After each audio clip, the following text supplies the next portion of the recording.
The stadium was a cacophony of sound that suddenly fell into a hollow, haunting silence for those in red.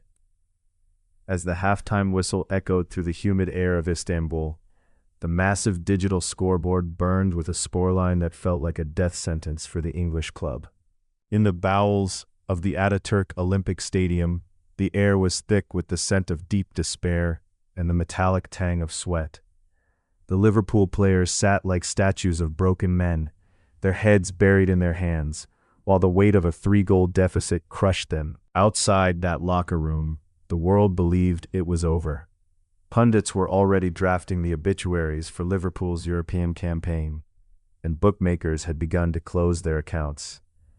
The script had been written in the first 45 minutes, and it was a tragedy for the Merseyside faithful. It was May 25, 2005, a date already etched into the folklore of the beautiful game.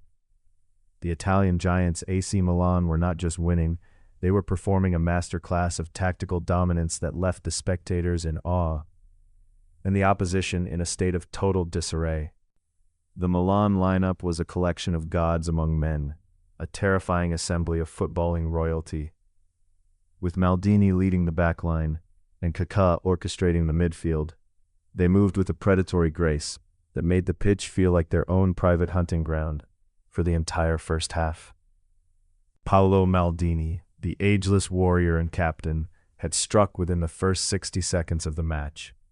That early volley was a lightning bolt that signaled the beginning of a relentless Italian onslaught, one that would see them dismantle the Liverpool defense with surgical, cold-blooded precision. By the time the teams trudged toward the tunnels, the statistical reality was staggering. Over 80% of possession and 3 clinical goals suggested that this was one of the most one-sided finals in history. The hope of the 1,000 traveling fans began to flicker and fade. Deep in the shadows of the stadium, the AC Milan players allowed themselves local flashes of joy.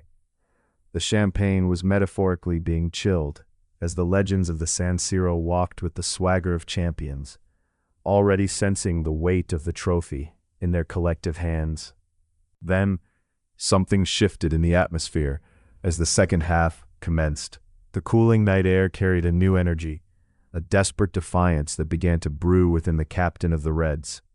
Steven Gerrard looked across the pitch, refusing to accept the fate everyone had chosen for him. The 54th minute arrived like a thunderclap. Gerrard rose above the defense, his neck muscles straining as he connected with a cross that seemed to hang in the air for eternity. The ball looped into the corner, and a surge of electricity pulsed through the stadium. As he ran back to the center circle, Gerrard waved his arms frantically, imploring the Liverpool faithful to raise their voices. It wasn't just a goal, it was a signal fire. The belief that had been extinguished at halftime was suddenly ignited with a single powerful motion. Only 2 minutes had passed when the ground shook again. Vladimir Smicer took a speculative shot from distance, a low drive that skipped across the turf. Dida dived, but the ball was past him before he could react, nestling firmly in the bottom corner of the net. 2 goals in 2 minutes. The Giants were stumbling. The Milan defense, previously an impenetrable wall of granite, began to show hairline fractures. The composure they had displayed for an hour was being stripped away by a sudden, violent wave of English momentum that no one anticipated. The tension reached a breaking point when the referee pointed to the penalty spot. Xabi Alonso stepped up, the weight of the city on his young shoulders. His first attempt was blocked by the goalkeeper, but the rebound fell kindly, and he smashed it into the roof. 6 minutes. That was all it took to erase a 3-goal lead against the best defense in the world. The scoreboard now read 3-3, a statistical impossibility that left the Milan bench in a state of catatonic shock, while the Liverpool supporters erupted in a chaotic frenzy. As the match bled into extra time, the physical toll became apparent. Players from both sides were cramping, their bodies failing them after nearly 2 hours of high-intensity combat. Yet, the stakes were too high for anyone to stop, every lungful of air burning in the cool Istanbul night. Then came the moment that defied the laws of physics. Andriy Shevchenko, the clinical assassin of AC Milan, found himself 6 yards out with the ball at his feet. He struck it with everything he had, expecting the net to bulge and the contest to finally end. Jerzy Dudek, the Liverpool goalkeeper, pulled off a double save that felt like a divine intervention. He blocked the first shot, and as Shevchenko fired the rebound from point-blank range, Dudek's hand rose instinctively to parry the ball over the bar in a display of pure reflex. Shevchenko stood with his hands on his head, unable to comprehend how the ball hadn't crossed the line. The entire stadium gasped in unison. It was the moment that proved the momentum had shifted irrevocably. The gods of football were no longer smiling on the Italian side. The final whistle blew, signaling the end of 120 minutes of grueling drama. The match would be decided by the cruelest lottery in sports, the penalty shootout. In the center of the pitch, the players huddled, their faces etched with the strain of the journey. Jerzy Dudek walked toward his goal, recalling advice about distracting the strikers.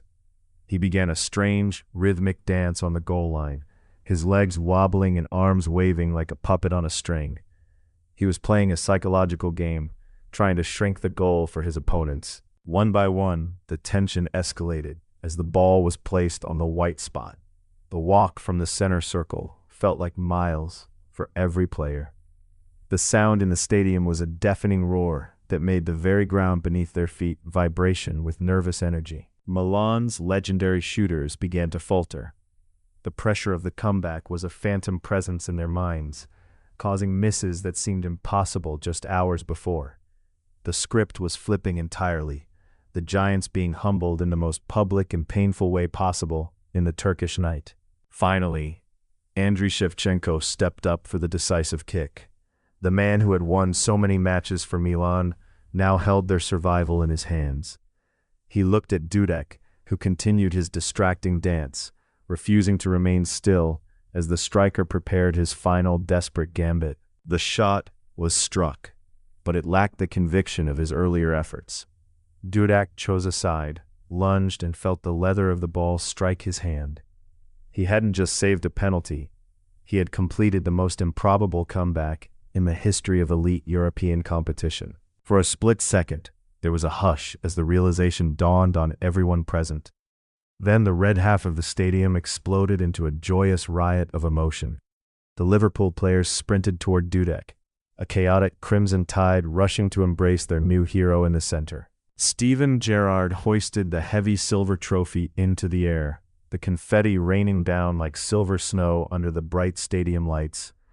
They were champions of Europe once again, a feat that had seemed mathematically impossible when they walked off the pitch at the halftime break. The images of that night are burned into the memory of every football fan who witnessed it.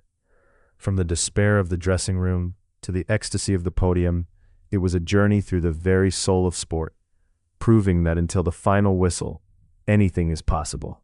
They still refer to it as the Miracle of Istanbul, a name that perfectly encapsulates the logic-defying nature of those few chaotic hours in Turkey. It stands as a testament to the human spirit and the refusal to break, even when the odds are stacked mountain high against you. As the lights in the stadium finally flickered out and the fans began their long journey home, the legend was already growing. 3-0 down, 3-all at the end, champions by the morning. Because truly, in the world of football, there is no such thing as a finished story.